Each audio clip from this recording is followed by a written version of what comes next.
Most people think influence is about charisma, smooth talking, or having the right connections. They're dead wrong. After studying the most influential people across politics, business, and leadership for over a decade, I've discovered something that will shatter everything you think you know about influence. The people who truly shape decisions, change minds, and move others to action don't rely on charm or manipulation. They operate from a completely different mental framework. They think differently, speak differently, and influence differently than 99% of the population. And today, I'm going to show you exactly how they do it. By the end of this video, you'll have the same mental tools that allow a select few to command respect, shape opinions, and get others to willingly follow their lead. This isn't about tricks or tactics. This is about rewiring your mind to operate at a level most people never even know exists. Chapter 1. The fatal flaw in how most people try to influence others.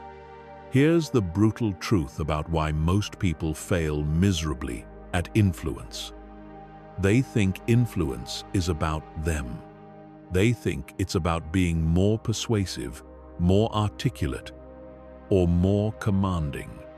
They focus on what they're going to say, how they're going to say it, and how they can make themselves look better. This is exactly backwards, and it's why their attempts at influence fall flat every single time. Real influence isn't about you at all. It's about understanding the invisible psychological forces that govern how people make decisions. Most people walk into conversations, meetings, and negotiations completely blind to these forces. They're trying to win arguments instead of winning minds. They're pushing their agenda instead of aligning with what the other person actually wants. The most influential people in the world understand something that the average person doesn't.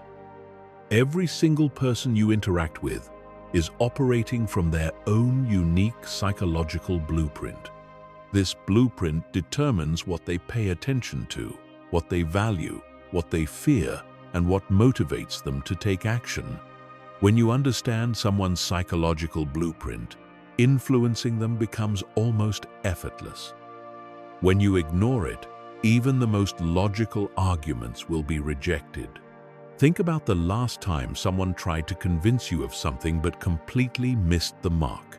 Maybe they were trying to sell you something you didn't want, or persuade you to do something that didn't align with your values. You probably tuned them out within seconds because they were speaking to their agenda, not yours. This is what happens when people try to influence without understanding psychological blueprints. The first step to true influence is shifting from a self-centered mindset to a blueprint-centered mindset. Instead of asking, "How can I get them to see my point?" you ask, "What does their psychological blueprint tell me about how they make decisions?" Instead of focusing on your arguments, you focus on their internal world. This single shift will transform every interaction you have. But here's where most people get it wrong, even when they try to understand others. They focus on surface-level preferences instead of deep psychological drivers. They notice that someone likes sports or coffee, but they miss the underlying psychological patterns that truly drive behavior. The real blueprint isn't about what someone likes or dislikes. It's about their fundamental psychological architecture.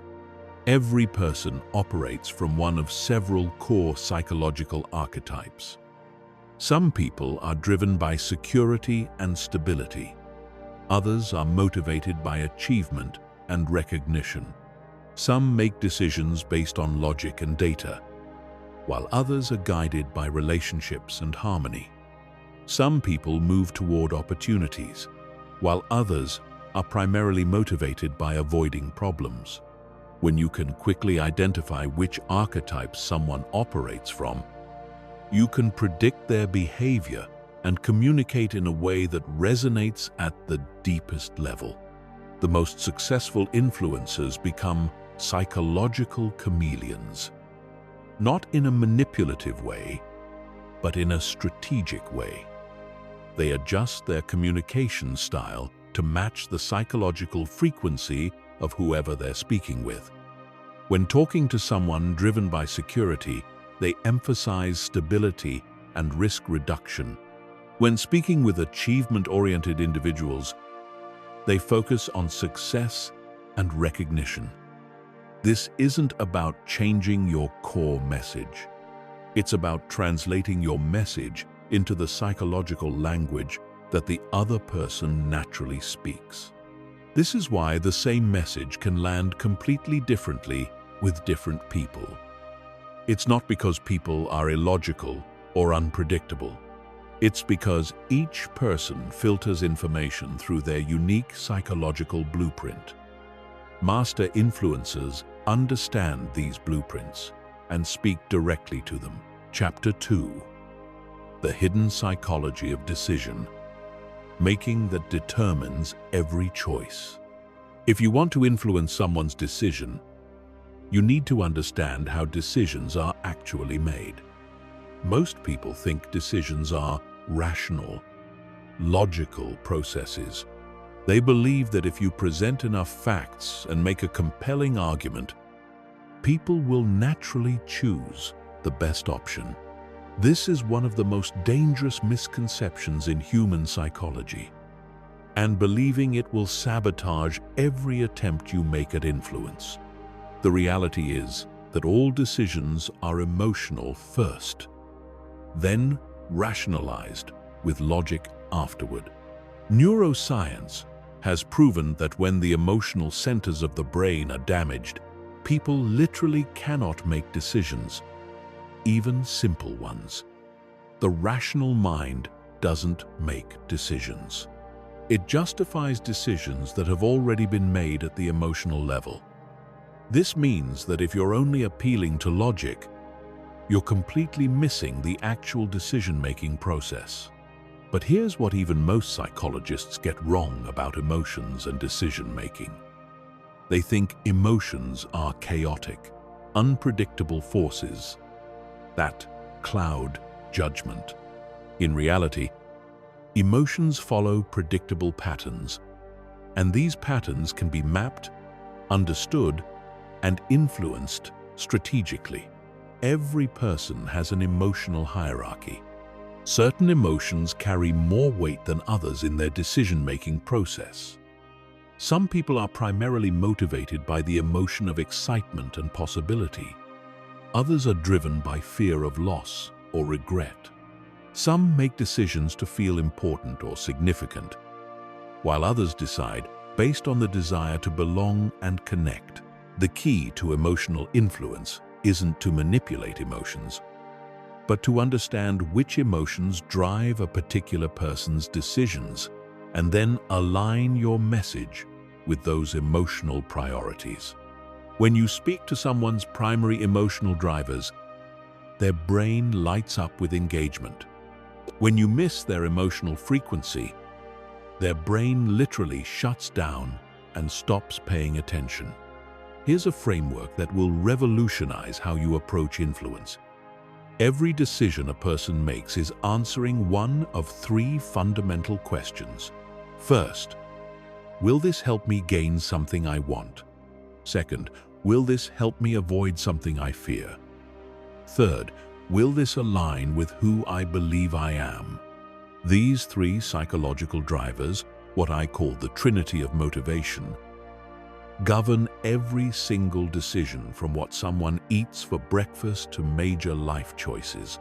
Most people randomly appeal to different motivations without any strategy. They'll mix gain-focused messages with fear-based appeals and identity statements in the same conversation. This creates psychological confusion and weakens the influence attempt. Master influencers pick one primary motivation and build their entire message around it. If they're speaking to someone motivated by gain, they focus exclusively on benefits, opportunities, and positive outcomes. If they're addressing someone driven by fear avoidance, they emphasize security, protection, and risk mitigation. If they're talking to someone whose decisions are identity-driven, they connect their message to values, beliefs, and self-image. But here's the advanced level that separates true influence masters from everyone else. They understand that the same person can operate from different motivations depending on the context and their current life situation. Someone might be gain-focused in their career, but fear-driven when it comes to their health. They might be identity-focused about their family, but gain-focused about their finances. The most influential people read the situation and adjust their approach accordingly. The emotional decision-making process also follows a predictable sequence. First comes the trigger, something that creates emotional significance around a choice. Then comes the evaluation, where emotions determine whether something feels right or wrong. Finally comes the rationalization, where the logical mind creates reasons to justify what the emotions have already decided. Most people try to influence during the rationalization phase, but by then the decision has already been made. True influence happens during the trigger and evaluation phases. Understanding this sequence allows you to time your influence attempts perfectly. You create emotional significance around your message first. Then, allow the evaluation process to unfold naturally, and finally provide logical support that helps the person feel confident about what they're already inclined to do. This approach feels natural and persuasive rather than pushy or manipulative. Chapter 3. The strategic framework of elite communicators. Elite communicators don't just speak differently. They think about communication in a completely different way. While most people see communication as a way to share information or express themselves, strategic communicators understand that every interaction is an opportunity to shape reality. They're not just talking, they're architecting outcomes through carefully designed mental experiences. The foundation of strategic communication is understanding that you're never just communicating facts or opinions. You're creating an experience in someone else's mind.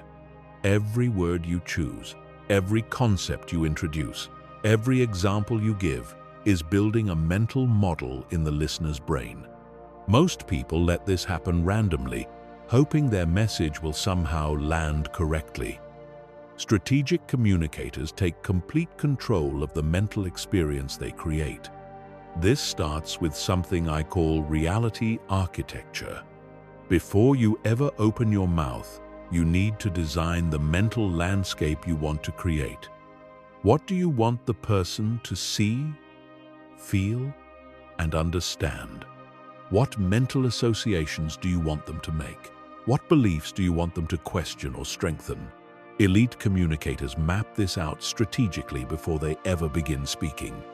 The first element of reality architecture is context setting. Most people jump straight into their message without establishing the proper context for how it should be received.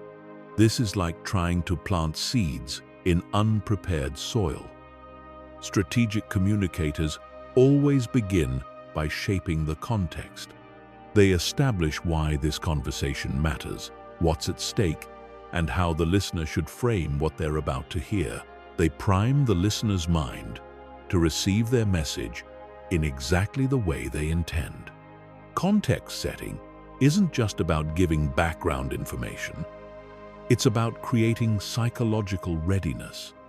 When someone's mind is in the right state, they become naturally receptive to your message. When their mind is in the wrong state, Even brilliant insights will be rejected or misunderstood. Master communicators can read someone's current mental state and either work with it or skillfully shift it to a more conducive state. The second element is concept bridging. This is where most communication breaks down. People introduce new ideas without connecting them to concepts the listener already understands and accepts. The brain resists information that doesn't fit into existing mental frameworks. Strategic communicators build bridges between new concepts and familiar ones, making their ideas feel natural and logical rather than foreign and threatening. Concept bridging requires understanding someone's existing mental models and using them as a foundation for new ideas. If someone already believes that hard work leads to success, you can bridge to the concept that strategic thinking amplifies hard work. If they already accept that timing matters in business, you can bridge to the idea that psychological timing matters in influence. You're not changing their fundamental beliefs.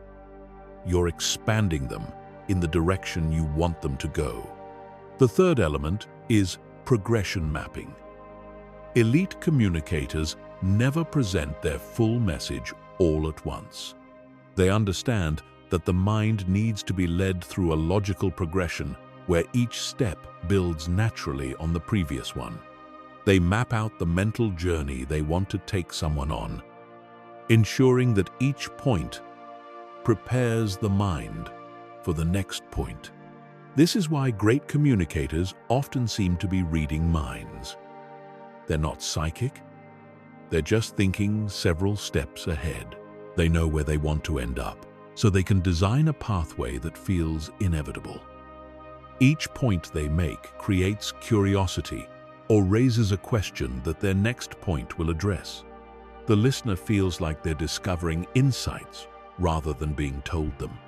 The fourth element is resistance anticipation.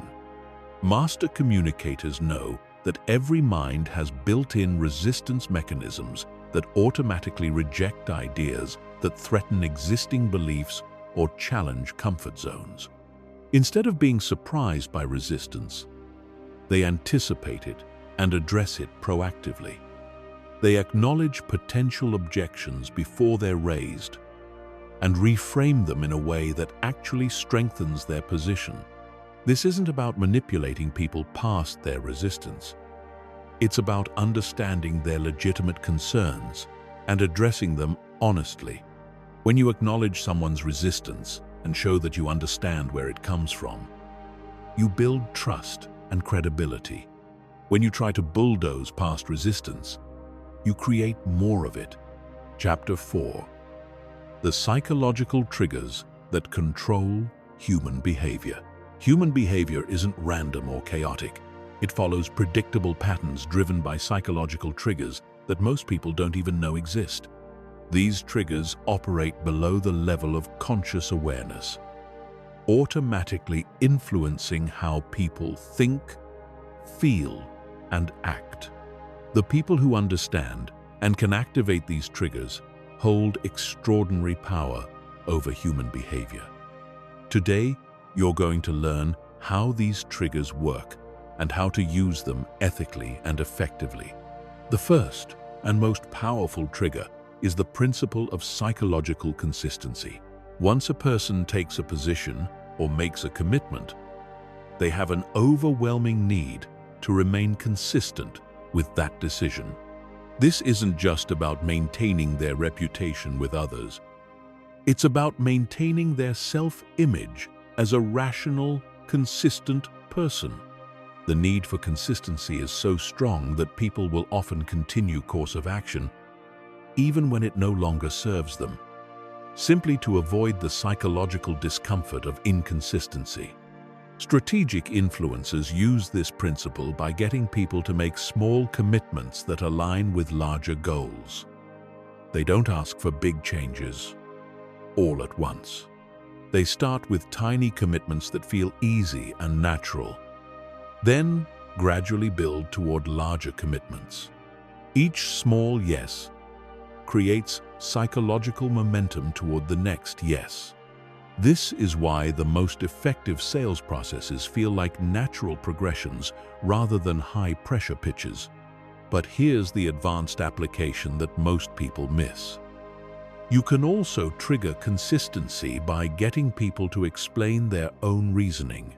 When someone articulates why they believe something or why they want to take action, they become psychologically invested in that reasoning. They've now committed not just to a position, but to the logic that supports that position. This makes them much more likely to follow through on actions that align with their stated reasoning. The second trigger is social proof, but not in the way most people understand it. Social proof isn't just about showing that other people are doing something. It's about showing that people like them, people they respect, or people they aspire to be like, are doing something. The brain constantly asks, what do people like me do in this situation? When you can answer that question convincingly, behavior change becomes almost automatic. The key to using social proof effectively is precision targeting. Generic social proof like millions of people is much less effective than specific social proof like people in your industry or people facing your exact challenge. The more similar the social proof is to the person you're influencing, the more powerful its effect. This is why case studies and testimonials from similar situations are so much more persuasive than general statistics. The third trigger is the scarcity principle. But again, not in the manipulative way most people use it. True scarcity isn't about creating fake urgency. It's about helping people understand the genuine cost of inaction or delay. Every decision involves opportunity cost.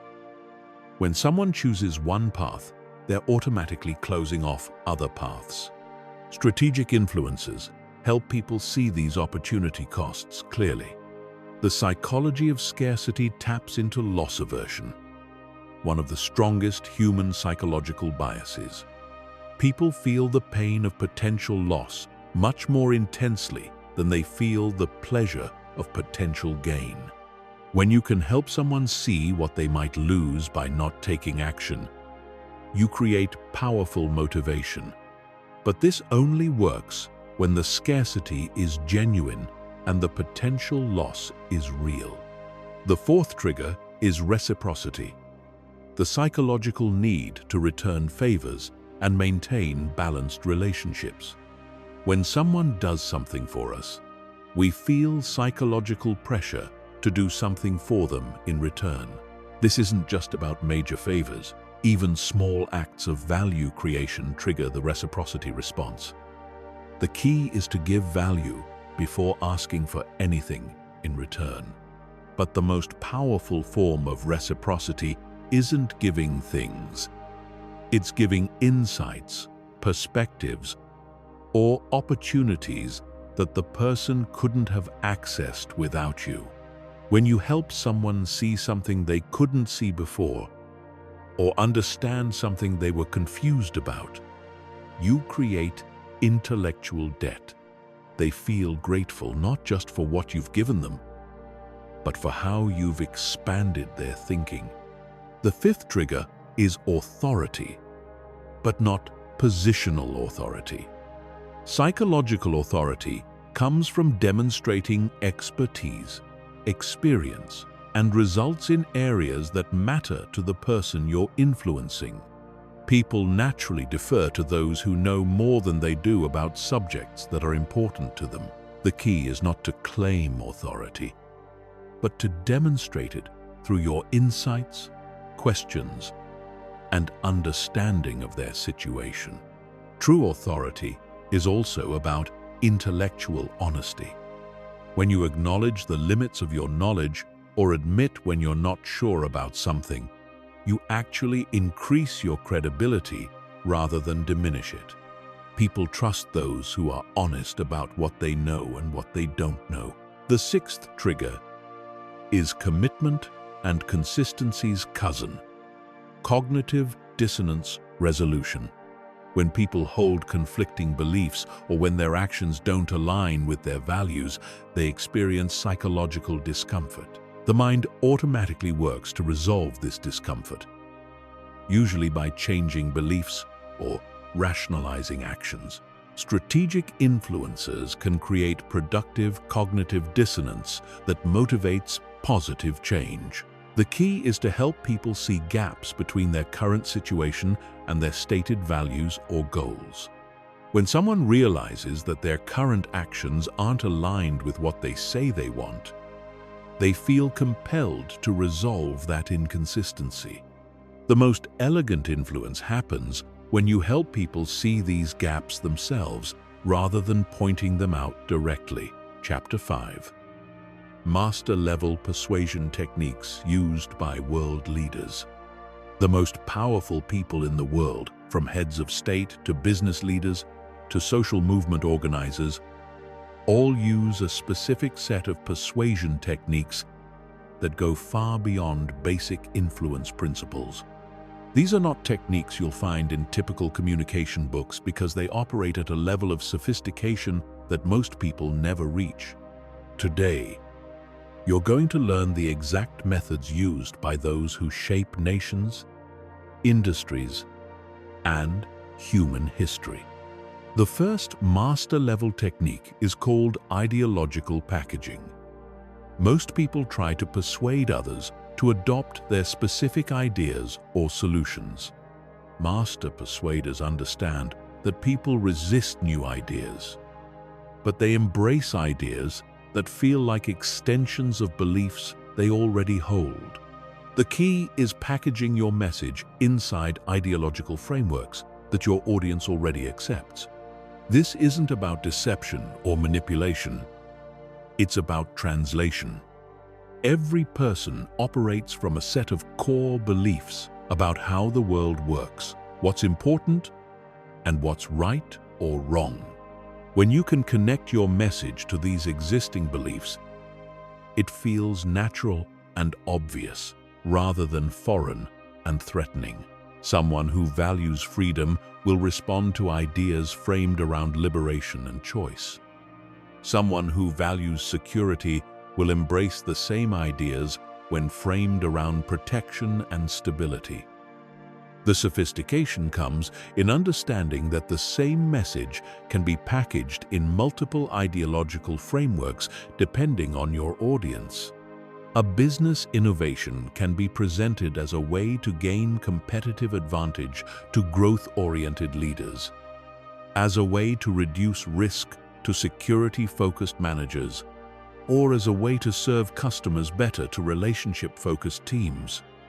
The core message remains the same, but the ideological package changes to match the audience's existing belief structure.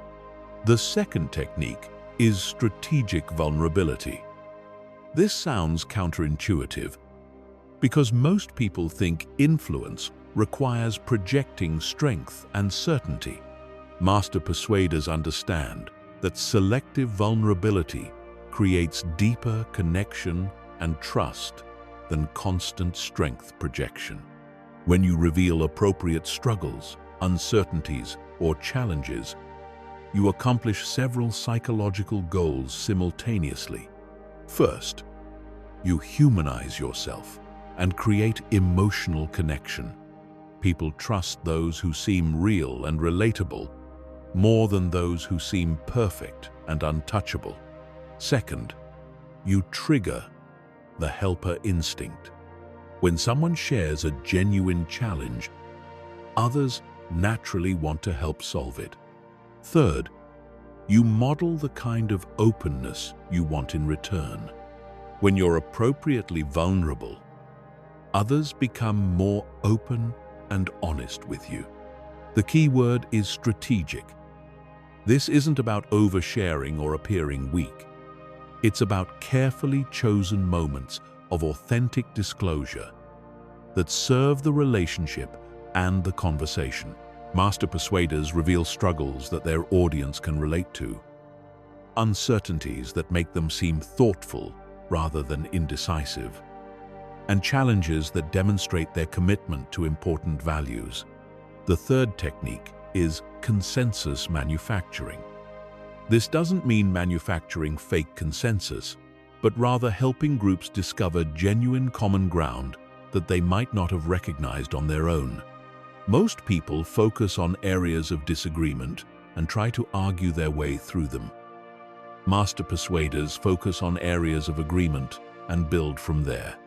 The process starts with identifying shared values, goals, or concerns that everyone in the group can embrace. This might be a common challenge they're all facing: a shared vision of success, or mutual recognition of what's at stake.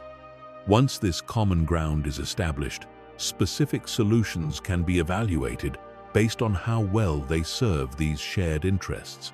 This technique is particularly powerful because it transforms the dynamic from you versus them to all of us versus the problem. Instead of trying to convince others to adopt your position, you're collaboratively exploring solutions to challenges that everyone acknowledges. This feels like problem-solving rather than persuasion, which makes people much more receptive to new ideas. The fourth technique is temporal reframing. Most persuasion attempts focus on immediate benefits or consequences. Master persuaders understand that different people are motivated by different time horizons, and the most powerful persuasion often involves shifting someone's temporal perspective. Some people are motivated by immediate results, others by long-term consequences, and still others by legacy and lasting impact. The key is identifying which temporal frame motivates your audience and then positioning your message within that frame. If someone is focused on quarterly results, you emphasize immediate impacts and short-term benefits. If they're thinking about their legacy, you focus on long-term consequences and lasting change. If they're worried about current problems, you show how your solution addresses immediate pain points. Advanced temporal reframing involves helping people see connections between different time horizons. You might help a short-term focused person understand the long-term consequences of current decisions, or help a long-term thinker see how immediate actions serve future goals. This expanded temporal awareness often leads to better decisions and stronger commitment. The fifth technique is systematic doubt introduction. This sounds negative, but it's actually about helping people question assumptions that might be limiting their thinking or options. Most people operate from unexamined beliefs and assumptions that constrain their decision-making. Master persuaders skillfully introduce productive doubt that opens minds to new possibilities. This isn't about making people doubt themselves or their fundamental values. It's about helping them question specific assumptions that might not be serving them well. Maybe they assume that change is always risky, that success requires sacrifice, or that certain goals are impossible. By introducing doubt about these limiting beliefs, you create space for new thinking.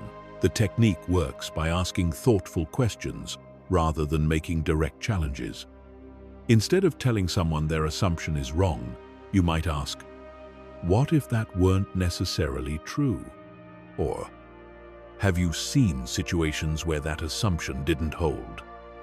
This allows people to reconsider their beliefs without feeling attacked or defensive. The sixth and most advanced technique is reality redefinition. This is the ability to help people see familiar situations in completely new ways by changing the framework they use to understand what's happening. Master persuaders don't just present new information, They help people develop new ways of interpreting information they already have. This might involve helping someone see a challenge as an opportunity, a setback as valuable feedback, or a conflict as a chance for deeper understanding. It could mean reframing a business decision from a financial question to a strategic question, or from a risk management issue to a competitive advantage opportunity. The facts remain the same, but the meaning changes completely. Chapter 6. The emotional intelligence advantage that separates masters from amateurs. Most people think emotional intelligence is about being nice, empathetic, or good with people. This surface-level understanding is exactly why they never develop real emotional mastery. True emotional intelligence isn't about managing emotions or being emotionally aware. It's about understanding emotions as data, using them as strategic tools, and leveraging emotional dynamics to create predictable outcomes in any interaction. The foundation of emotional mastery begins with understanding that emotions are not random feelings that happen to you. Emotions are sophisticated information processing systems that have evolved over millions of years to help humans navigate complex social environments. Every emotion carries specific data about threats, opportunities, social dynamics, and decision-making priorities. When you learn to read this emotional data accurately, you gain access to information that others completely miss.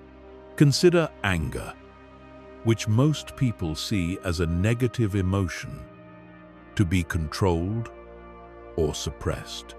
From an emotional intelligence perspective, anger is data indicating that someone perceives a threat to something they value highly. When you encounter anger in others, you're not dealing with an irrational person who needs to calm down. You're dealing with someone whose value system has been triggered. The strategic response isn't to counter the anger or dismiss it, but to identify what they're protecting and either address that concern or reframe the situation to show that their values aren't actually threatened. Fear operates similarly. Most people try to reassure fearful individuals or convince them their fears are irrational. Master influencers understand that fear is data indicating someone perceives potential loss or harm. Instead of dismissing the fear, they identify what specific loss the person is trying to avoid, then either show how that loss can be prevented or reframe the situation to demonstrate that the feared outcome is actually less likely than they think. The second level of emotional intelligence involves understanding emotional contagion and social emotional dynamics. Emotions are not contained within individuals. They spread through groups and interactions in predictable ways.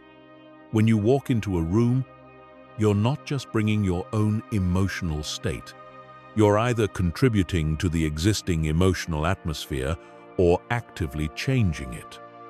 Master influencers understand how to read group emotional states and strategically influence them. This requires developing what I call emotional peripheral vision. Most people are so focused on the content of conversations that they miss the emotional undercurrents that are actually determining the outcome.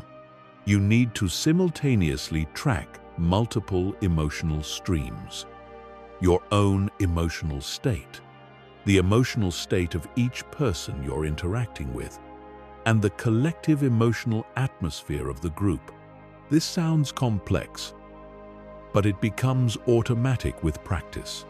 The third level involves emotional calibration, the ability to deliberately generate specific emotional states in yourself and others. Different emotional states are optimal for different types of interactions. High energy and excitement work well for brainstorming and vision casting, Calm confidence is better for problem-solving and decision-making. Focused intensity is ideal for negotiation and persuasion. Master influencers don't leave emotional states to chance. They strategically calibrate the emotional environment for the outcome they want to achieve. Emotional calibration starts with self-regulation, but not in the way most people think. It's not about suppressing or controlling emotions. It's about consciously choosing which emotional state will be most effective for your current situation and then generating that state deliberately. This requires developing a repertoire of emotional states you can access on demand and understanding which states are most effective for different types of interactions. The fourth level is emotional leverage. Using emotional dynamics to amplify your influence. This involves understanding that different people have different emotional trigger points and learning to activate these triggers ethically and strategically. Some people are motivated by excitement about possibilities. Others respond to concern about potential problems. Some are driven by pride in their competence, while others are motivated by the desire to be helpful or valuable to others. Emotional leverage isn't manipulation because you're not creating fake emotions or deceiving people about reality.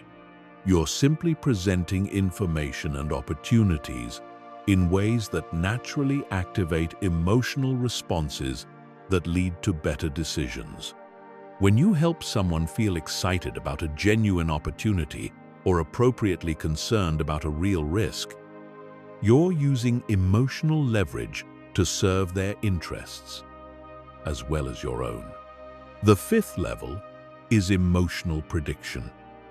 The ability to anticipate how people will respond emotionally to different scenarios before they happen. This allows you to plan your interactions strategically, avoiding emotional pitfalls and maximizing emotional engagement.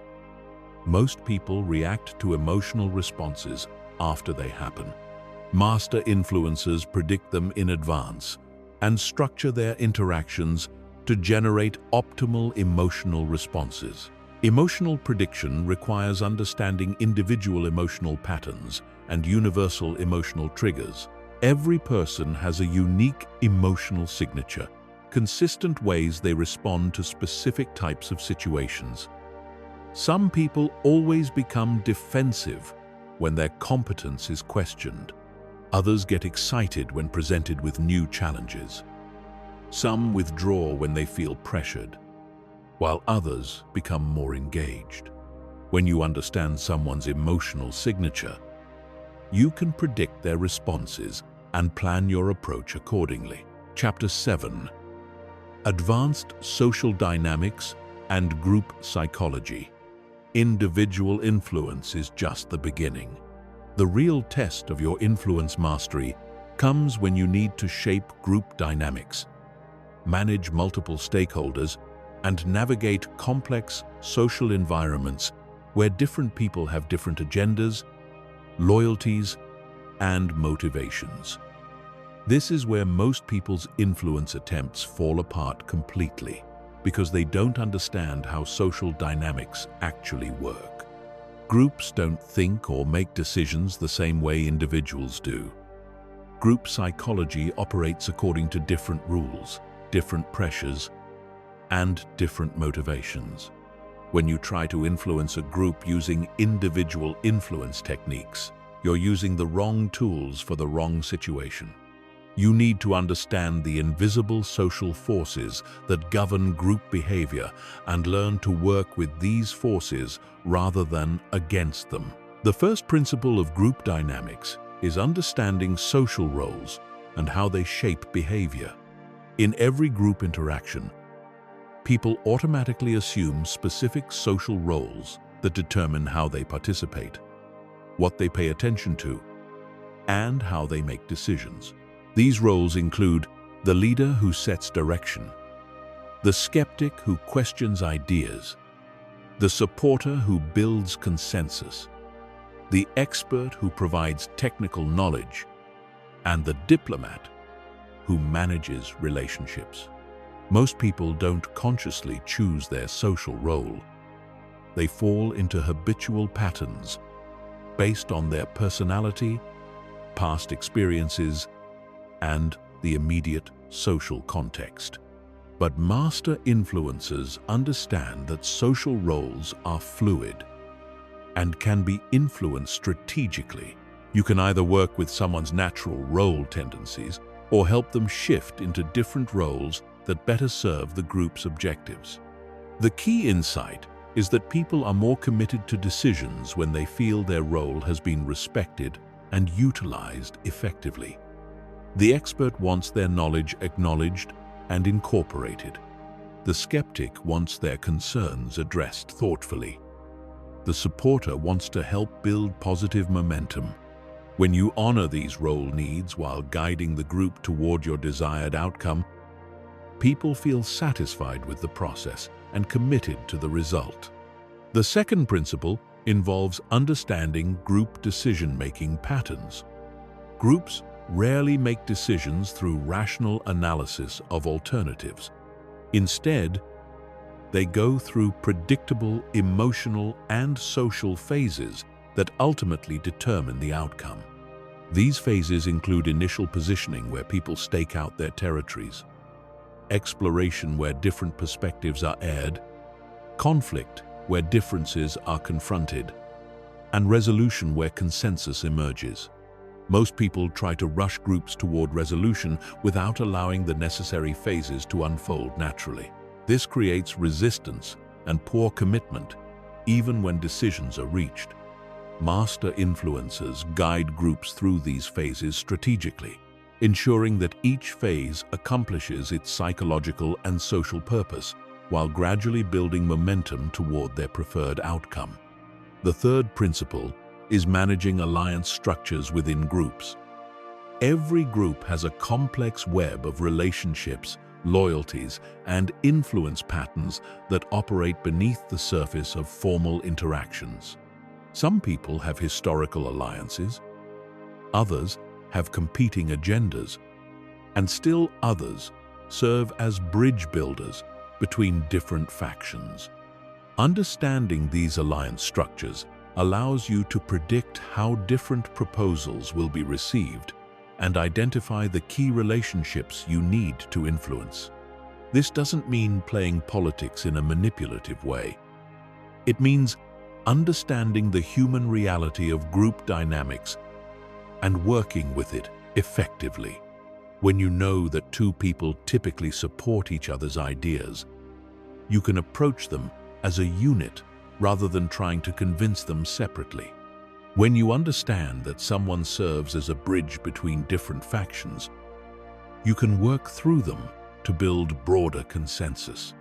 The fourth principle involves strategic use of social proof within groups. Group members are constantly looking to each other for cues about what's acceptable, desirable, and smart. When influential group members endorse an idea, others become much more likely to accept it as well.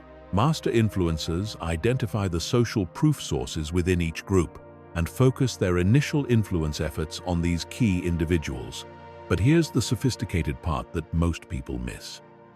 Different people serve as social proof sources for different types of decisions.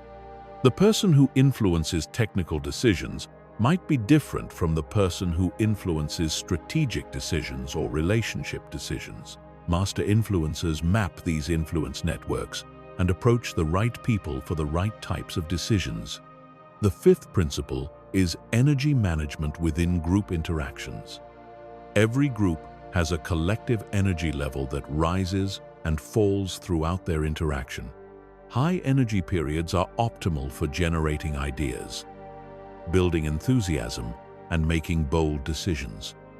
Low energy periods are better for detailed analysis, careful consideration, and incremental progress. Most people ignore energy dynamics and try to force important decisions during low energy periods, or rush through complex analysis during high energy phases. Master influencers read group energy levels and either work with the current energy or strategically shift the energy to match their objectives. They know how to generate excitement when bold action is needed, create focused calm when careful analysis is required, and build positive momentum when consensus is the goal. The sixth principle involves managing information flow and attention within groups. Groups can only process limited amounts of information at one time. When too much information is presented simultaneously, group decision-making breaks down. When too little information is provided, groups make poor decisions based on incomplete understanding. Master influencers control information flow strategically, presenting the right amount of information at the right time in the right sequence. This includes understanding that different types of information need to be processed in different ways. Emotional information, like stories and examples, needs time to resonate. Analytical information, like data and comparisons, needs time for evaluation. Vision information, like future possibilities, needs time for imagination. When you sequence information types correctly and allow appropriate processing time, groups make better decisions and feel more confident about their choices. Chapter 8. The psychology of credibility and authority. Authority isn't given, it's earned through a complex psychological process that most people completely misunderstand. They think authority comes from titles, positions, or formal credentials. While these things can provide a starting point, real authority, the kind that actually influences behavior and shapes decisions, is created through psychological mechanisms that have nothing to do with organizational charts or official designations. True authority is psychological authority, and it operates according to specific principles that you can understand, develop, and deploy strategically. The most influential people in any field aren't necessarily those with the highest formal positions. They're those who have mastered the psychology of credibility and learned to generate authentic authority through their words, actions, and presence. The foundation of psychological authority is competence demonstration, but not in the way most people think. Most people try to establish authority by talking about their qualifications, listing their achievements, or name-dropping their credentials. This approach often backfires because it feels like bragging and triggers skepticism rather than respect. Real competence demonstration happens through the quality of your thinking, the depth of your understanding, and the sophistication of your insights.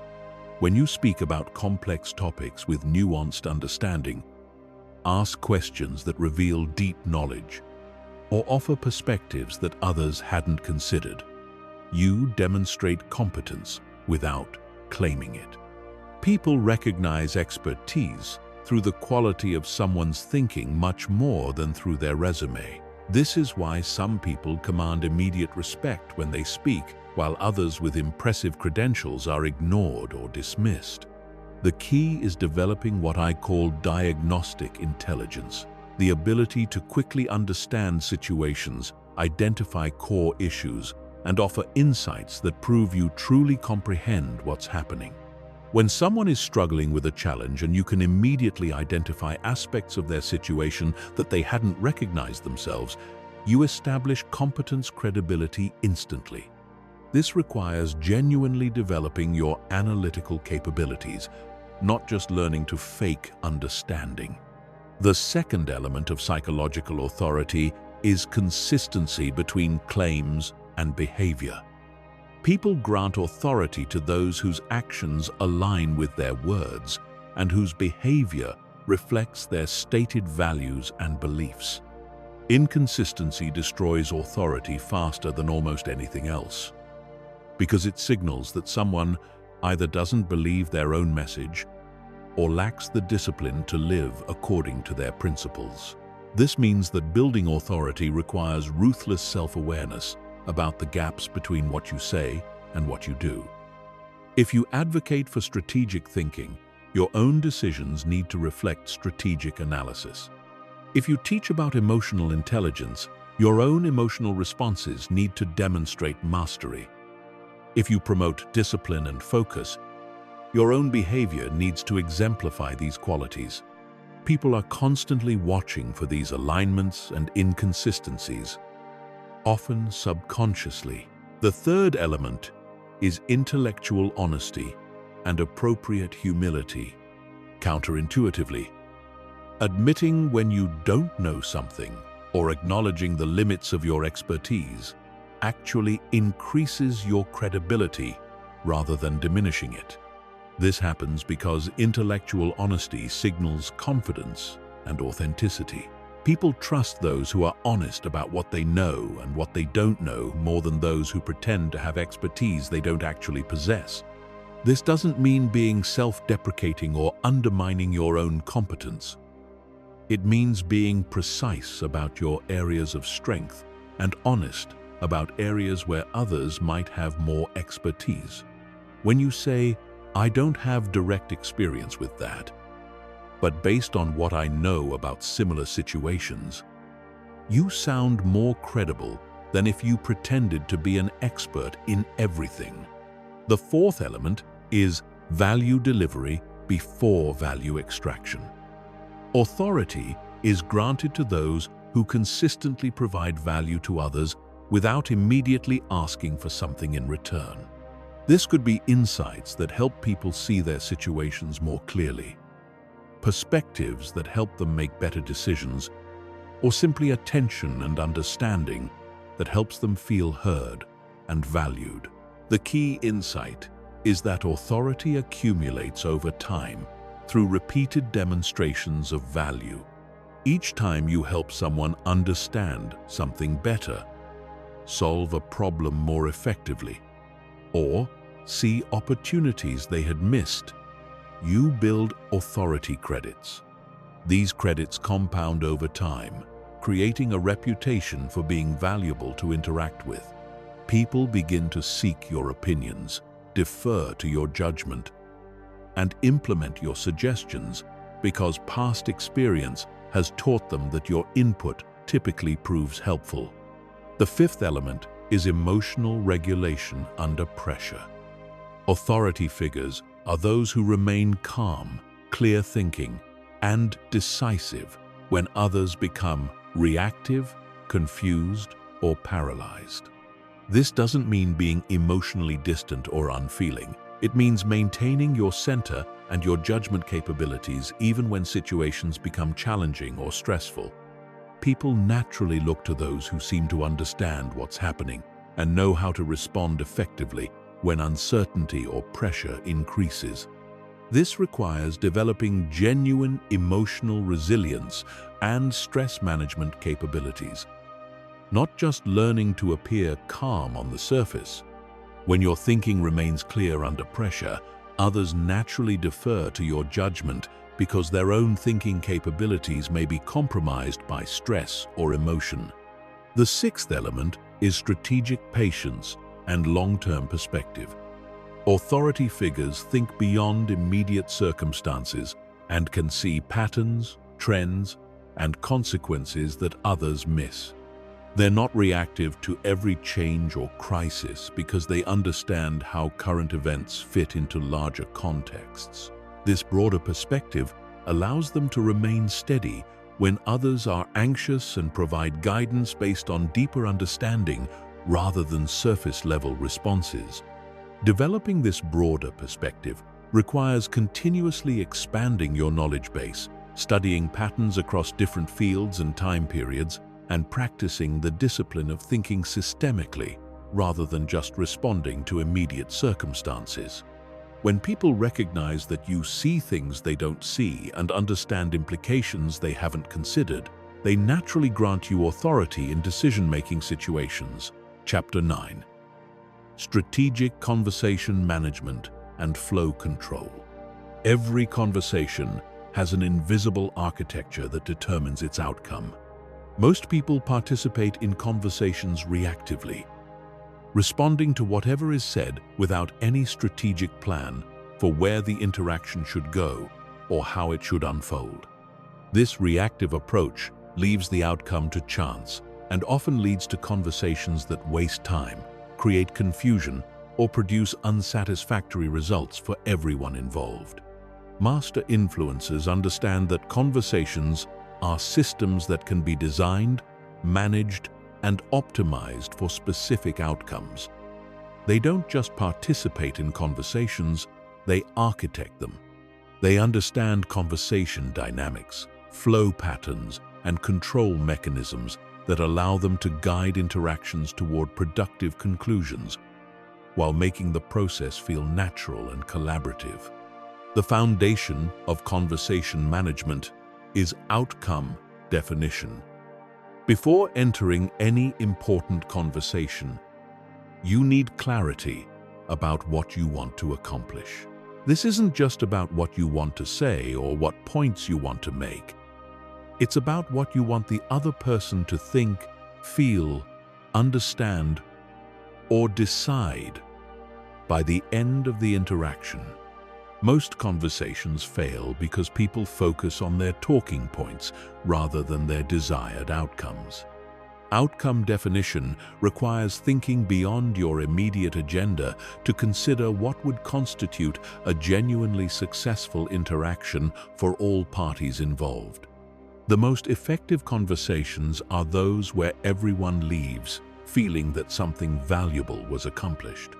This doesn't mean everyone gets everything they want, but everyone should feel that their time was well spent and their interests were considered. The second element is opening strategy. The first few minutes of any conversation set the tone, establish the framework, and create expectations for everything that follows. Most people waste these crucial moments on small talk or jump immediately into their agenda without properly setting up the conversation context. Master conversationalists use opening strategically to create optimal conditions for their desired outcome. An effective opening accomplishes several objectives simultaneously. It establishes rapport and connection with the other person. It creates clarity about the purpose and scope of the conversation. It sets expectations about how the interaction will unfold. And it begins moving the conversation toward your desired outcome while respecting the other person's agenda and concerns. The key is balancing structure with flexibility. You want enough structure to ensure the conversation stays focused and productive, but enough flexibility to adapt to unexpected information or changing dynamics. This requires developing a range of opening approaches that you can select based on the situation, the other person, and your objectives. The third element is momentum management. Every conversation has natural rhythms of energy, engagement, and progress. Some moments are optimal for introducing new ideas, others for building agreement, and still others for addressing concerns or objections. Master conversationalists read these rhythms and time their interventions to maximize impact and minimize resistance. This involves understanding that conversational momentum can be built, maintained, redirected, or reset depending on what the situation requires. When momentum is positive and moving toward your desired outcome, you want to maintain and amplify it. When momentum is stalled or moving in the wrong direction, you need to redirect or reset it. When momentum is moving too fast, you might need to slow it down to ensure understanding and buy-in. The fourth element is question architecture. Questions are the most powerful tools for conversation management because they control attention, direct thinking, and reveal information while appearing to serve the other person's interests. Most people ask random questions based on curiosity or immediate need for information. Strategic conversationalists design question sequences that systematically move conversations toward their desired outcomes. Effective question architecture involves using different types of questions for different purposes. Open-ended questions encourage exploration and reveal thinking patterns. Clarifying questions ensure understanding and demonstrate attention. Hypothetical questions test assumptions and open minds to new possibilities. Leading questions guide thinking in specific directions. Commitment questions secure agreement and establish next steps. The sophistication comes in sequencing questions strategically, so that each question prepares the mind for the next question, and the overall sequence leads to insights, realizations, or commitments that serve your objectives. This requires thinking several questions ahead and being prepared to adapt your sequence based on the responses you receive. The fifth element is resistance navigation. Every conversation involves some degree of resistance, whether to new ideas, different perspectives, or proposed actions. Most people either ignore resistance and hope it goes away, or confront it directly and create more opposition. Master conversationalists understand that resistance is information about the other person's concerns, priorities, and decision-making process. The key to resistance navigation is first acknowledging and understanding the resistance rather than trying to overcome it immediately. When someone resists an idea, they're telling you something important about their perspective, their concerns, or their priorities. If you can understand what's driving the resistance, you can often address the underlying issue rather than fighting the surface-level opposition. This requires developing comfort with tension and disagreement rather than trying to avoid or eliminate these dynamics immediately. Some resistance indicates genuine concerns that need to be addressed. Other resistance reflects automatic patterns or outdated thinking that can be gently challenged. Still, other resistance comes from emotional reactions that need to be acknowledged and processed before logical discussion can proceed. The sixth element is closing strategy. How you end conversations is just as important as how you begin them. But this is where most people become completely passive. They let conversations drift to natural conclusions without ensuring that objectives have been met, understanding has been achieved, or next steps have been established. Effective closing strategy involves several components. Summarizing what was discussed and what was decided ensures shared understanding and prevents future misunderstandings. Identifying specific next steps creates accountability and momentum. Confirming timeline and responsibilities prevents confusion about who will do what and when. And ending on a positive note maintains relationship quality and sets up future interactions for success. Chapter 10. Implementation Mastery. Turning influence into lasting change. The ultimate test of influence isn't whether you can get people to agree with you in the moment. It's whether you can inspire lasting change in how they think, act, and make decisions. Most influence attempts fail at this final stage because people focus on winning conversations rather than creating sustainable transformation. They achieve temporary compliance, but not genuine commitment. Surface-level agreement, but not deep-level change. True influence mastery means understanding the difference between momentary persuasion and lasting transformation. It means knowing how to plant ideas that continue growing after the conversation ends, create commitments that people actually follow through on, and inspire changes that become permanent parts of how someone operates. This requires understanding the psychology of behavior change and the social dynamics of sustainable transformation. The foundation of implementation mastery is understanding that all lasting change follows a predictable psychological process. First comes awareness, where people recognize that their current approach isn't optimal. Then comes acceptance, where they acknowledge the need for change. Next comes adoption, where they begin trying new approaches. Finally comes integration, where new behaviors become habitual and automatic. Most influence attempts focus only on the awareness phase. People present information, make arguments, and assume that awareness will automatically lead to behavior change. But awareness is just the beginning of the change process. Each phase requires different strategies and addresses different psychological barriers. Master influencers guide people through the entire change process rather than stopping at awareness. The awareness phase requires helping people recognize gaps between their current results and their desired outcomes. This isn't about criticizing their current approach, but about helping them see opportunities for improvement.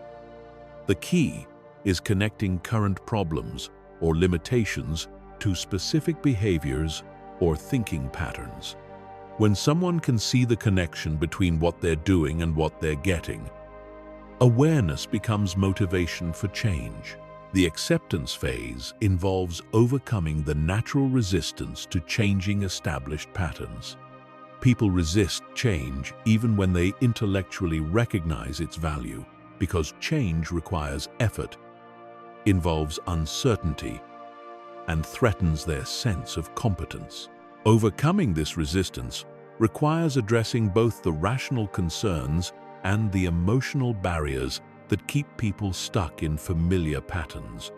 This is where many influence attempts fail, because they try to logic people past emotional resistance.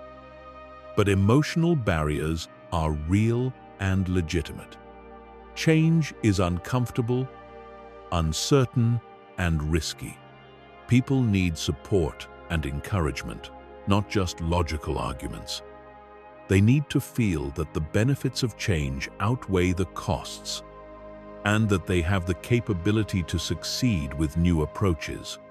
The adoption phase focuses on making new behaviors as easy and natural as possible.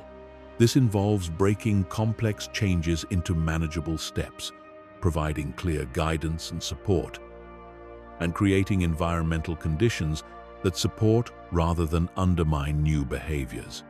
Most people try to change too much too quickly and become overwhelmed by the complexity of transformation. Master influencers understand that sustainable change happens through small, consistent adjustments rather than dramatic overnight transformations. They help people identify the smallest possible first step that moves them in the right direction and focus on establishing that single behavior before adding complexity. This approach builds confidence and momentum while avoiding the overwhelm that kills most change attempts. The integration phase ensures that new behaviors become permanent rather than temporary experiments. This requires understanding the difference between conscious change and unconscious habit formation. Conscious change requires ongoing willpower and attention. Unconscious habits operate automatically without depleting mental energy. The goal is helping new behaviors become unconscious habits that don't require constant effort to maintain. This involves understanding the psychology of habit formation and designing change processes that leverage rather than fight against how the brain naturally operates. Habits form through repetition, in consistent contexts with clear triggers and rewards. Master influencers help people identify environmental triggers that will prompt new behaviors and create reward systems that reinforce positive changes. But implementation mastery goes beyond individual behavior change to include social and environmental support systems. Most change attempts fail because they ignore the social context in which behavior change must occur. People are influenced by their relationships, their environment, and their social group's expectations. Sustainable change requires alignment between personal decisions and social context. This means helping people think strategically about how to manage the social dynamics of change. Some people in their environment will support new behaviors, while others might resist or undermine them. Some situations will make new behaviors easier, while others will create pressure to revert to old patterns. Master influencers help people anticipate these dynamics and develop strategies for maintaining new behaviors even when social pressure pushes toward old patterns. The final element of implementation mastery is building systems that support ongoing development rather than one-time change. Real transformation isn't a destination you reach. It's an ongoing process of continuous improvement. This requires helping people develop the mindset and capabilities for lifelong learning and adaptation rather than just solving immediate problems. This involves teaching people how to monitor their own progress, identify areas for continued development, and adapt their approaches based on changing circumstances.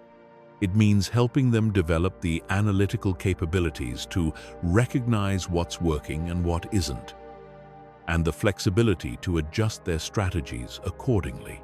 The goal is creating autonomous learners who can continue developing long after your direct influence ends. Chapter 11. Advanced Psychological Warfare. Defending against manipulation while maintaining ethical influence.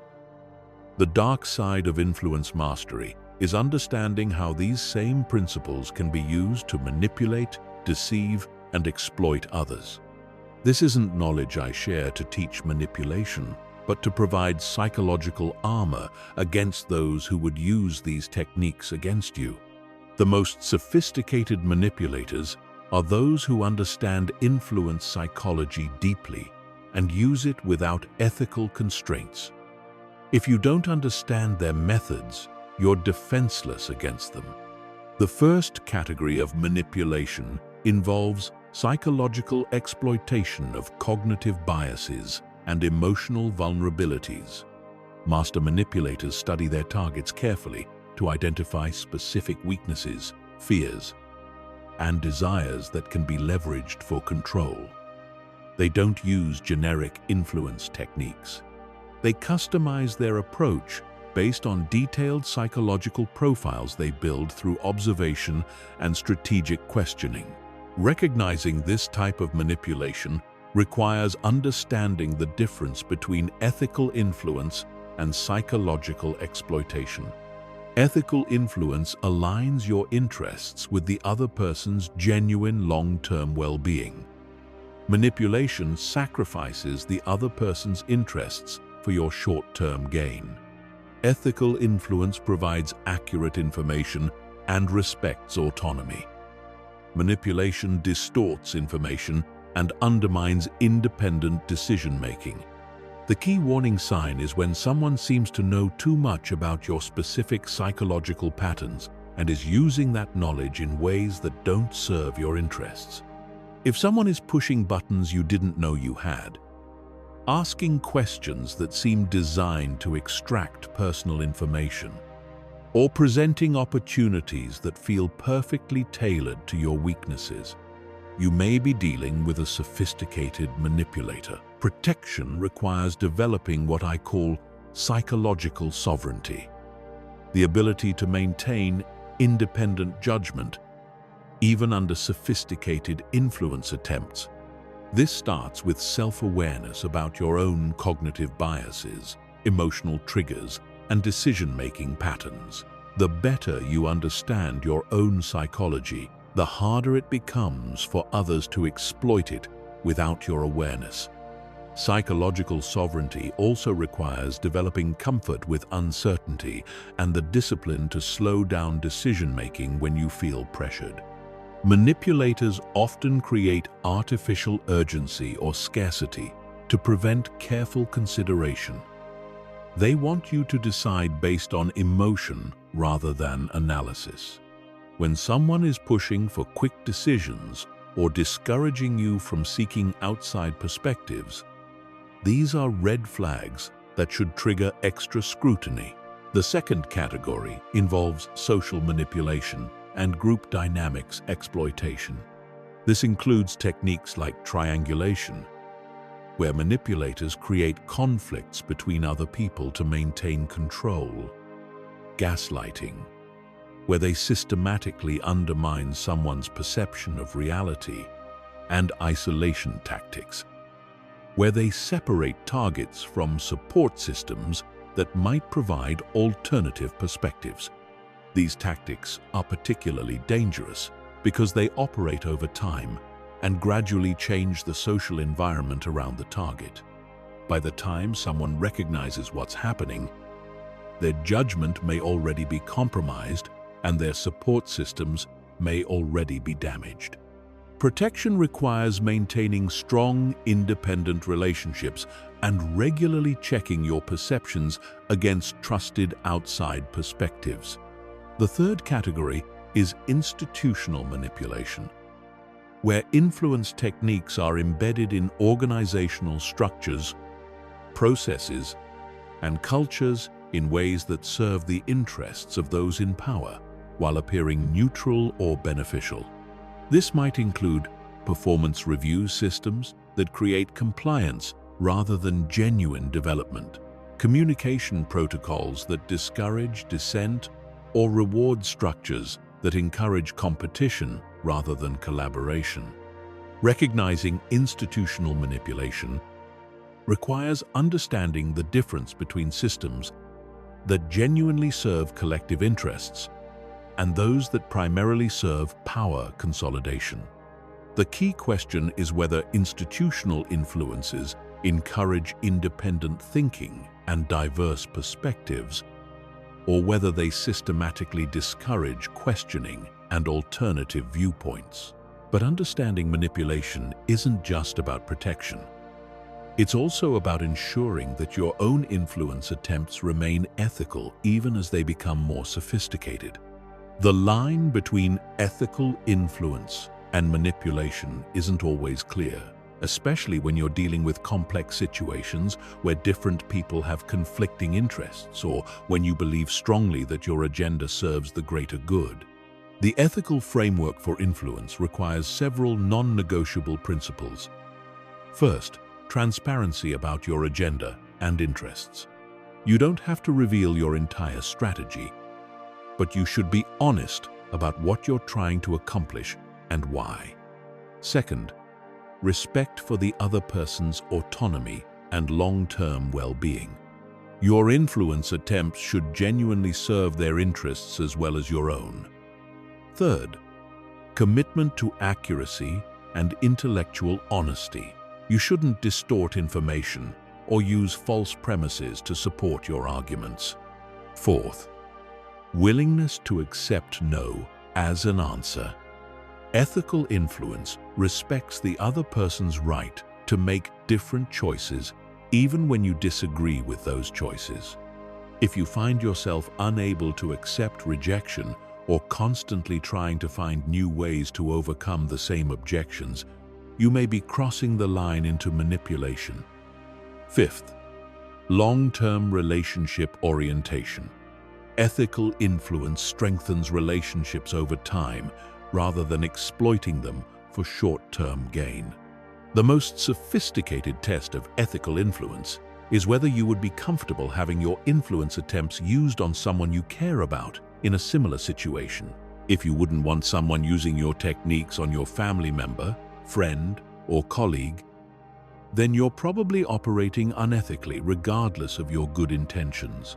Maintaining ethical standards while developing advanced influence capabilities requires constant self-reflection and external feedback.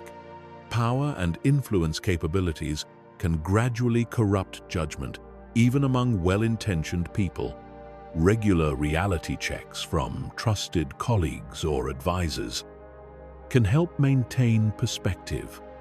and prevent the subtle slide from ethical influence into manipulative behavior. The ultimate goal is developing influence mastery that enhances rather than diminishes human dignity and autonomy. The most powerful influencers are those who help others make better decisions for themselves rather than making decisions for them. They expand choices rather than limit them, increase understanding rather than create confusion, and strengthen relationships rather than exploit them. Chapter 12. Negotiation Mastery. Creating win-win outcomes in high-stakes situations. Most people think negotiation is about getting what you want at the other person's expense.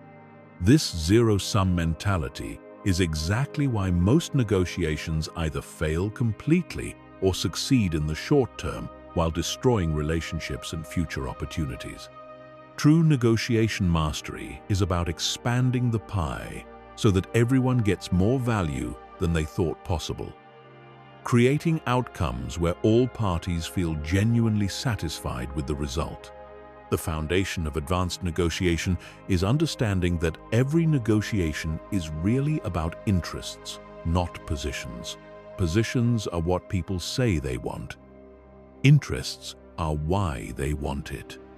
Most negotiations get stuck because people argue about positions without understanding the underlying interests that drive those positions. When you can identify and address the real interests at stake, creative solutions become possible that serve everyone's needs. This requires developing what I call interest archaeology, the skill of digging beneath surface positions to discover underlying motivations. Most people take stated positions at face value and miss the deeper psychological, emotional, or practical needs that those positions represent. Someone who insists on a specific price might really be concerned about fairness, worried about setting precedent, or trying to demonstrate competence to their organization. Interest archaeology involves asking strategic questions that reveal motivation without making people feel interrogated. Instead of challenging positions directly, you explore the thinking behind them. Help me understand why that particular approach is important to you. Opens up discussion without creating defensiveness. What would need to be true for this to feel like a good outcome? Reveals success criteria that might be achievable through different means. The key insight is that most people have multiple interests at stake in any negotiation. And these interests often have different priorities and different possibilities for creative resolution. Someone might care about financial return, relationship preservation, risk mitigation, timeline constraints, and reputation management, all simultaneously. When you understand this full spectrum of interests, you can design solutions that address the high-priority interests for all parties. Advanced negotiation also requires understanding the psychology of value creation versus value claiming. Value creation involves finding ways to expand the total benefits available to all parties. Value claiming involves determining how those expanded benefits will be distributed. Most people focus exclusively on value claiming, fighting over a fixed pie rather than working together to make the pie bigger. Value creation requires collaborative problem solving where all parties contribute information, ideas, and resources to develop solutions that wouldn't be possible for any single party acting alone. This might involve combining resources in creative ways, timing exchanges to serve different priorities, or structuring agreements that provide different types of value to different parties. The prerequisite for value creation is information sharing, which requires trust, and strategic vulnerability. Each party needs to share enough information about their interests, constraints, and resources to enable creative solution development. But this creates risk because information can be used against you if the other party isn't operating in good faith. Managing this information sharing dilemma requires building trust incrementally through reciprocal disclosure and demonstrating good faith through small commitments before larger ones. You start by sharing information that's valuable to the process but not dangerous to your position, then gradually increase the depth of disclosure as the other party demonstrates trustworthiness through their own disclosures and actions. Another critical element of advanced negotiation is timing and sequence management. Most negotiations involve multiple issues that need to be resolved, and the order in which these issues are addressed can dramatically affect the outcome. Some issues are easier to resolve than others. Some create momentum for additional agreements, and some are interdependent in ways that require careful coordination. Master negotiators design negotiation sequences that build positive momentum and create psychological commitment to the overall process. They start with issues where agreement is likely, establish patterns of successful problem-solving, then tackle more challenging issues from a foundation of proven collaboration. They also structure sequences so that concessions on one issue enable gains on other issues, creating trades that benefit all parties. The psychology of concession making is equally important. Every concession sends a signal about your flexibility, your priorities, and your commitment to reaching agreement. Concessions that are too large or too quick signal that your initial position was unrealistic and encourage more aggressive demands. Concessions that are too small or too slow signal intransigence and risk derailing the entire process. Effective concession making involves what I call strategic reciprocity. Each concession you make should be contingent on comparable movement from the other party, and the value of concessions should decrease over time to signal that you're approaching your limit. You also want to package concessions in ways that address the other party's interests while protecting your own priorities. Advanced negotiators also understand the power of alternative development. Your negotiating power is directly related to the quality of your alternatives to reaching agreement. If you have strong alternatives, you can negotiate with confidence and walk away from poor deals. If your alternatives are weak, you're vulnerable to accepting unfavorable terms just to avoid the consequences of no agreement. But alternatives aren't just about backup options. They're about creating competitive dynamics that encourage all parties to offer their best terms. When others know you have viable alternatives, they're motivated to make their proposals as attractive as possible. When they think you're dependent on reaching agreement with them specifically, they have less incentive to be generous. The ultimate goal of negotiation mastery is creating agreements that are so well designed that they implement themselves. This means building in monitoring mechanisms, adjustment processes, and dispute resolution procedures that prevent future conflicts and ensure successful execution. The best negotiations create frameworks for ongoing collaboration rather than just one-time transactions. Chapter 13. Leadership Influence. Inspiring action and commitment in others. Leadership influence is fundamentally different from other forms of influence because it's not just about changing someone's mind or behavior in a single interaction. Leadership influence is about inspiring sustained commitment, ongoing effort, and voluntary initiative in service of shared goals. It's about creating an environment where people choose to give their best effort not because they have to, but because they want to. The foundation of leadership influence is understanding that people don't follow leaders, they follow vision. But most people confuse vision with goals or strategies. Vision isn't about what you want to accomplish or how you plan to accomplish it. Vision is about why it matters, what becomes possible, and how the world becomes better when success is achieved. People commit to vision because it connects their individual efforts to something larger and more meaningful than themselves. Creating compelling vision requires understanding the difference between personal motivation and transcendent purpose. Personal motivation is about what individuals gain from participation. Transcendent purpose is about what becomes possible for others when the vision is realized.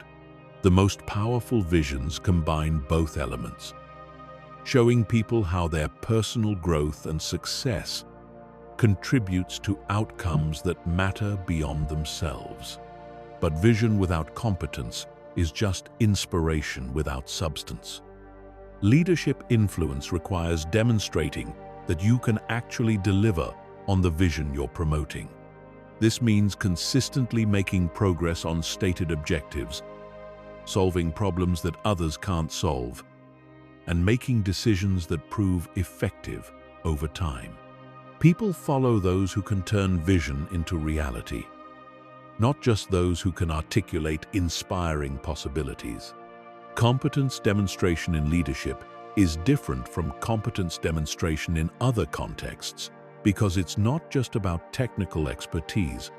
Leadership competence includes strategic thinking, decision-making under uncertainty, problem-solving in complex situations, and the ability to maintain effectiveness under pressure. People need to believe that following your leadership will actually lead to success, not just good intentions.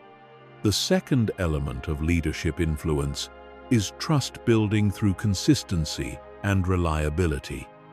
Trust in leadership contexts is about more than honesty and integrity, although those are foundational requirements. Leadership trust is about confidence that the leader will maintain their commitment to the vision and the team, even when circumstances become challenging or when easier alternatives become available. This requires demonstrating loyalty to people and principles rather than just to outcomes. When leaders change their commitments based on convenience or when they sacrifice team members for short-term gains, they destroy the trust that leadership influence requires. People need to believe that their leader will support them through difficulties and remain committed to shared values, even under pressure.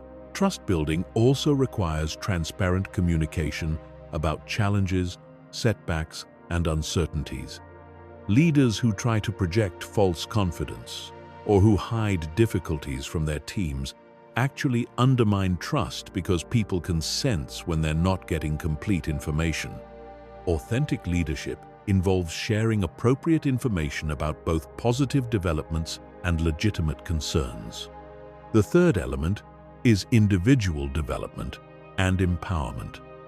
The best leaders are those who help their team members become more capable, confident, and effective than they would be without that leadership. This requires understanding each person's strengths, growth areas, and aspirations, then creating opportunities and providing support that enables their individual development. Leadership influence grows stronger when team members can see tangible ways that their involvement has made them better. This might be new skills they've developed, increased responsibilities they've earned, or opportunities they've received that wouldn't have been available otherwise. When people feel that following your leadership is genuinely good for their own development, their commitment becomes self-reinforcing. But empowerment has to be real, not just rhetorical. This means giving people genuine authority over areas of responsibility, supporting their decisions even when you might have chosen differently, and allowing them to learn from mistakes without punishment. Leaders who talk about empowerment but micromanage every decision create cynicism rather than commitment. The fourth element is cultural influence, the ability to shape the unwritten rules, shared values, and behavioral norms that govern how groups function. Culture determines how people treat each other, what standards of performance are expected, how decisions are made, and what behaviors are rewarded or discouraged. Leaders who can influence culture have leverage over every aspect of group performance. Culture change requires modeling the behaviors and values you want to see rather than just talking about them. People pay more attention to what leaders do than what they say, especially when pressure increases or when difficult decisions need to be made. The behaviors you demonstrate under stress become the cultural template that others follow. Cultural influence also requires consistent recognition and reinforcement of behaviors that align with desired values. People repeat behaviors that are acknowledged and appreciated. When you consistently notice and appreciate examples of the culture you want to create, you reinforce those behaviors and encourage others to follow similar patterns. The fifth element is adaptation and learning. The most influential leaders are those who help their teams navigate change, uncertainty, and evolving challenges successfully. This requires creating learning environments where people feel safe to experiment, make mistakes, and adjust their approaches based on new information. Leaders who can help groups learn and adapt faster than their competitors create sustainable advantages that go beyond any specific strategy or tactic. They build capability for ongoing success rather than just achieving immediate objectives. This requires being learners yourself and demonstrating comfort with uncertainty, experimentation, and course correction. The ultimate measure of leadership influence is what happens when you're not there. Teams that continue to perform effectively, maintain high standards, and support each other, even in the leader's absence, demonstrate true leadership influence. This kind of influence creates self-sustaining systems rather than dependent relationships. Chapter 14. Organizational influence. Navigating complex political landscapes. Operating effectively in organizational environments requires understanding that formal authority structures and informal influence networks are often completely different systems. The organization chart shows who reports to whom, but the influence map shows who really shapes decisions, controls resources, and determines outcomes. Master organizational influencers understand both systems and know how to work with each one strategically. The first principle of organizational influence is understanding that every organization has multiple competing agendas, priorities, and loyalties operating simultaneously. Different departments have different objectives. Various stakeholders have different definitions of success. Individual leaders have different career ambitions and risk tolerances. Effective organizational influence requires mapping these different agendas and finding ways to align your objectives with the interests of key influencers. This doesn't mean compromising your principles or abandoning your goals. It means understanding the complex ecosystem of interests and motivations that shape organizational decision-making and positioning your initiatives in ways that serve multiple constituencies simultaneously. The most successful organizational influencers are those who can show how their proposals advance several different agendas at once. Mapping organizational influence networks requires understanding that formal authority and actual influence often reside in different people. The person with the title might not be the person who really shapes decisions. Sometimes the most influential people are those who control information flow, manage key relationships, or have historical credibility that gives their opinions special weight. Identifying these informal influences requires careful observation and strategic questioning. Who do formal leaders consult before making decisions? Who gets invited to important meetings? Whose opinions carry weight in group discussions? Who do people go to for advice or guidance? These informal influences often have more practical power than many formal authorities. The second principle involves understanding organizational culture and working with cultural currents rather than against them. Every organization has unwritten rules about how things really work. What kinds of behavior are rewarded or punished? And what values are actually prioritized, regardless of what official policies might state? Organizational culture includes communication styles, decision-making processes, risk tolerance, change receptivity, and relationship dynamics. Proposals that align with existing cultural patterns are much more likely to succeed than those that require significant cultural shifts. This doesn't mean accepting dysfunctional cultures, but it does mean understanding cultural reality and either working within it or having a specific strategy for changing it.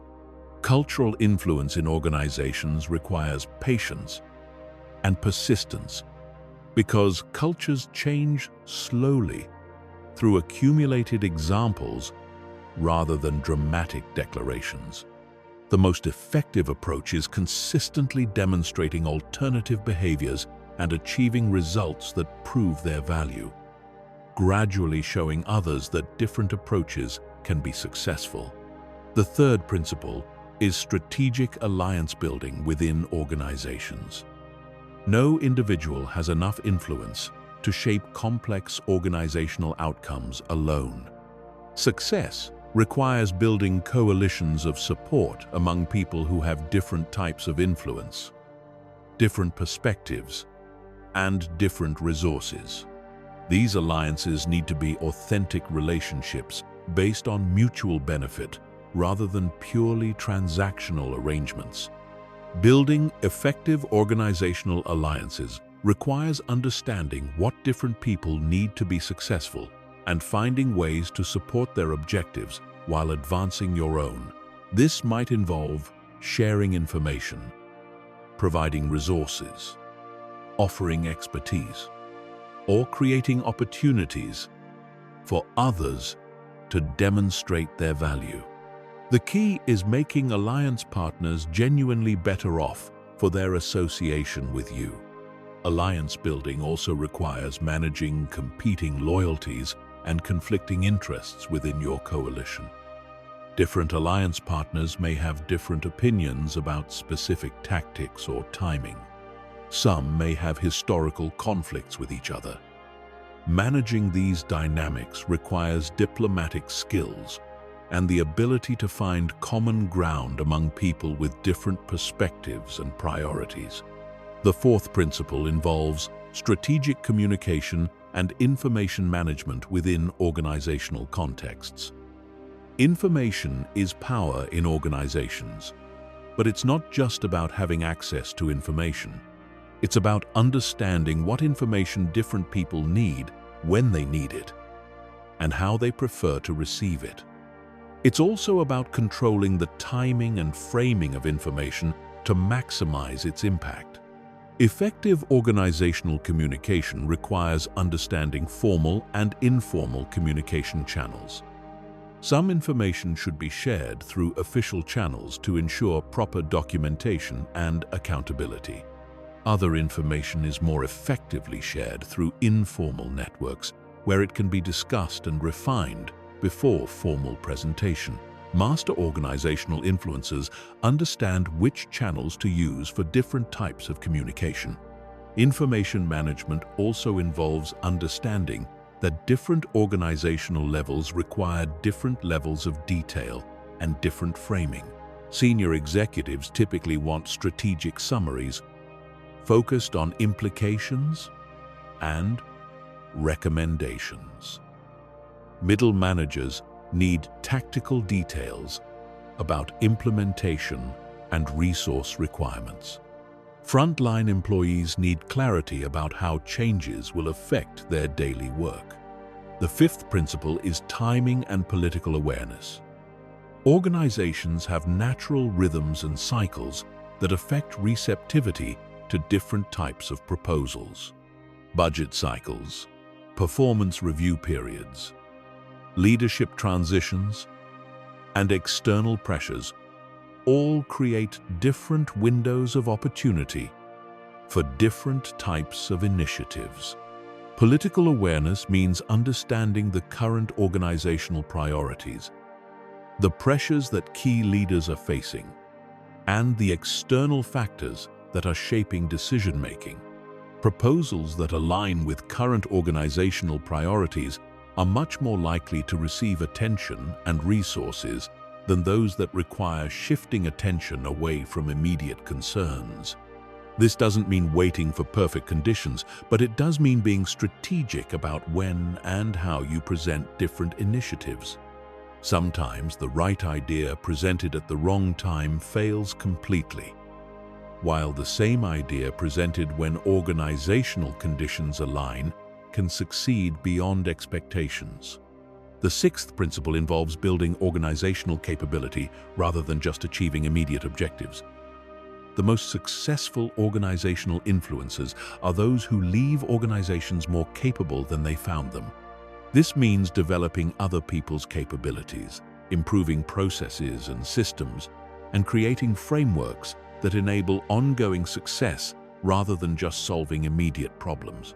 Capability building requires thinking beyond individual projects to consider how your initiatives contribute to organizational learning and development.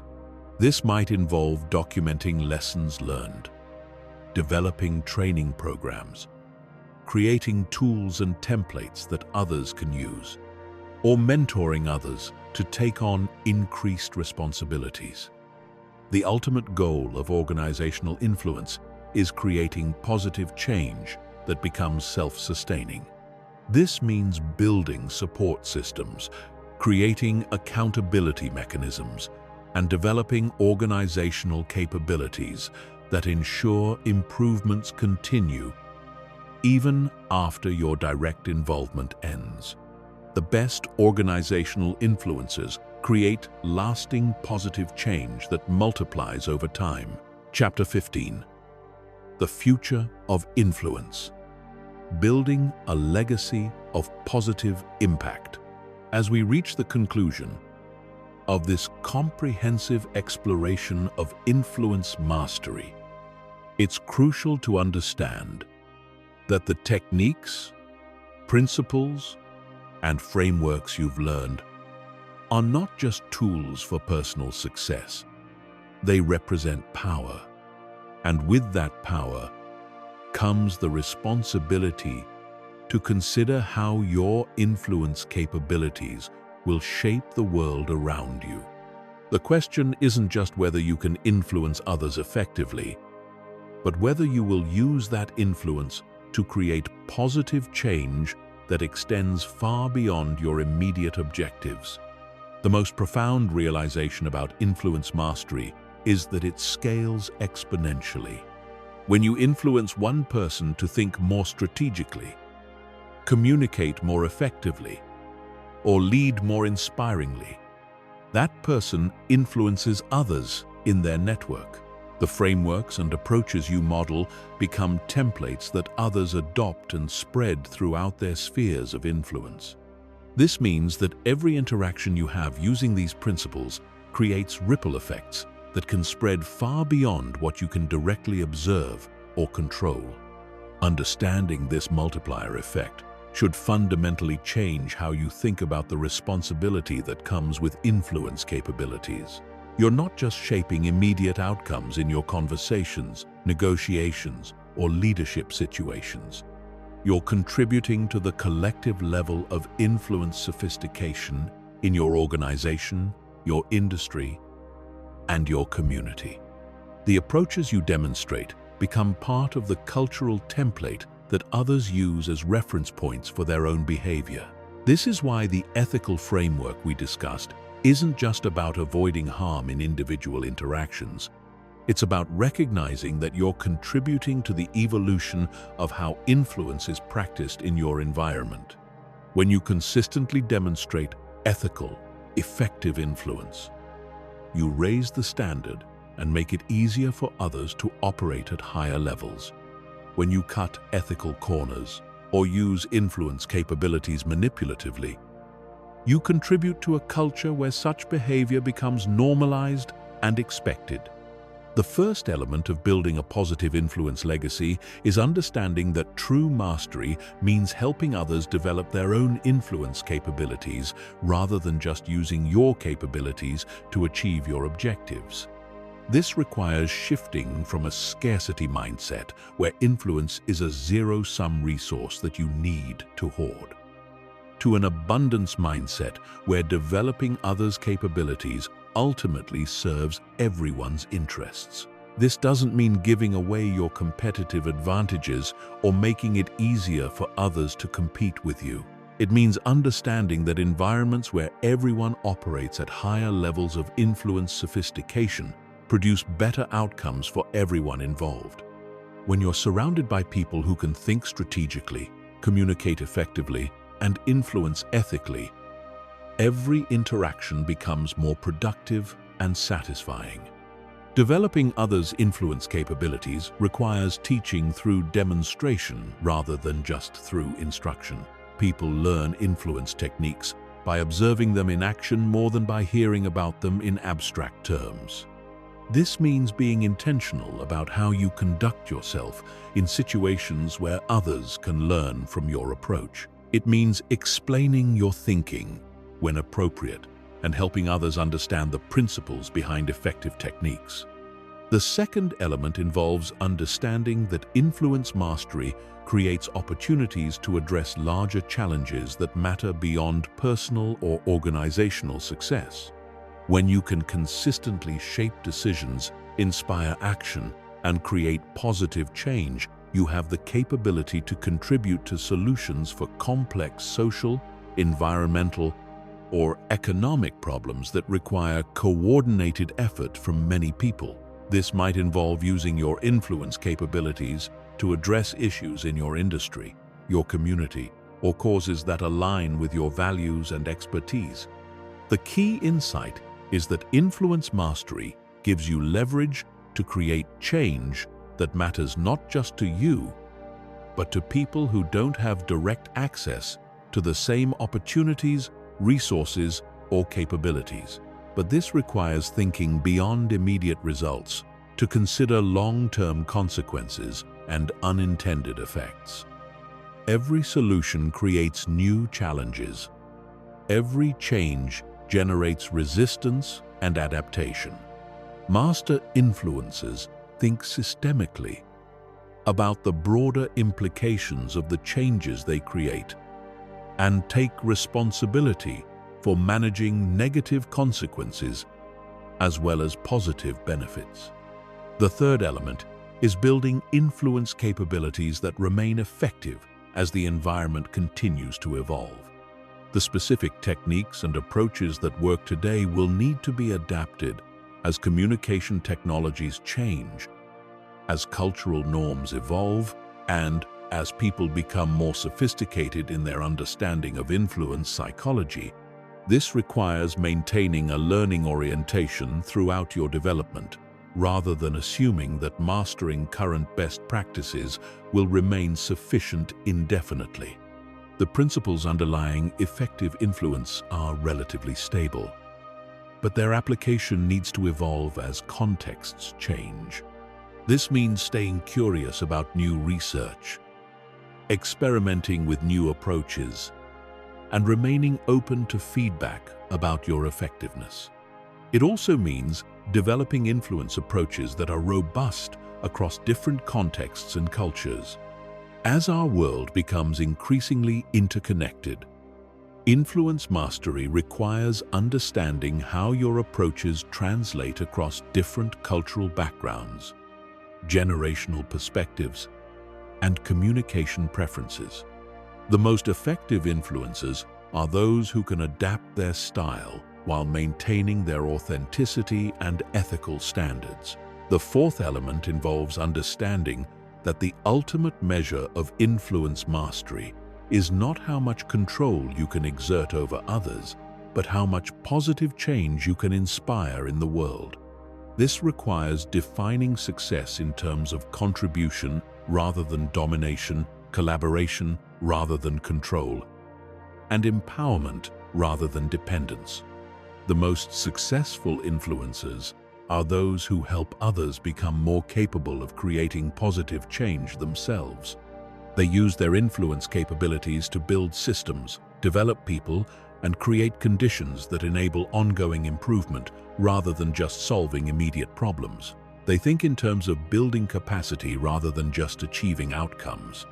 This approach to influence mastery creates what I call generative influence, where your efforts create expanding circles of positive impact that continue growing even after your direct involvement ends. Instead of creating dependence on your continued involvement, generative influence creates independence and capability that enables others to carry forward the positive changes you've initiated. The final element is understanding that influence mastery is ultimately about service rather than power.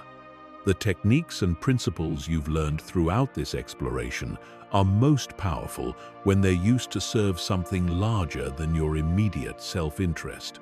This doesn't mean sacrificing your own needs or goals, but it does mean understanding how your objectives can align with broader purposes that benefit others as well. Service-oriented influence creates a different kind of authority and credibility than power-oriented influence. When people sense that your influence attempts are genuinely aimed at creating mutual benefit and positive change, they respond with greater openness, trust, and commitment. When they sense that you're primarily focused on personal gain, they naturally become more guarded and resistant.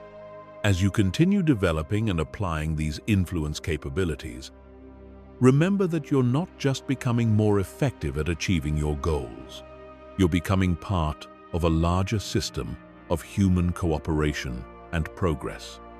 The sophistication with which you think, communicate, and influence sets an example that others will follow. The ethical standards you maintain help define what becomes acceptable and expected in your environment. The positive changes you create contribute to a world where influence is used as a force for human flourishing rather than exploitation. The future belongs to those who can influence others not through manipulation or coercion, but through insight, integrity, and genuine care for collective well-being. Master these principles, apply them ethically, and use them to create the kind of world you want to live in. The power is now in your hands. The question is what you will build with it.